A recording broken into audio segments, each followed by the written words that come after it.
काकू, अरे काय काकू, तुम्ही हप्ताही भरून नाही राहिल्या, अध्यक्षाचाही फोन नाही उचलून राहिल्या, माये फोन नाही उचलून राहिले. पोराची तब्येत बरोबर होती ना सर, म्हणून नाही भरल्या गेला. बरं द्या, बरं आता द्या. पैसे आणायला गेले तुम्ही 2 तासांनी या.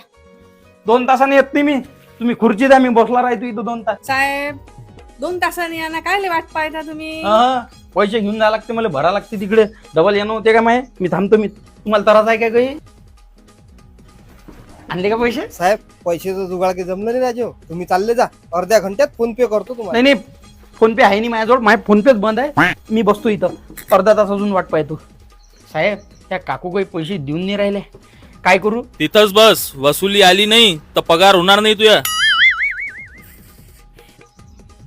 काकू, एक तर तुम्ही मिटिंगला हजर राहत ना, अध्यक्षाजवळ पैसे जमा करत ना, आणि घरी आलो की असं फिरवता आम्हाला तुम्ही. मग तुमची परिस्थिती नव्हती तर तुम्ही पैसे कायले घेतले सांगा बरं? साहेब हा हप्ता तुम्ही तुमच्या पैशाने भरून द्या, पुढचा हप्ता मी तुम्हाला देऊन देईन. हॅलो पंकज, राजा 1000 रुपये देता काय या महिन्यापुरती उसने? अरे या बईचा हप्ता भरा लागते राजा, नाही भरला ना तर साहेब माझ्या पगारच करत नाही.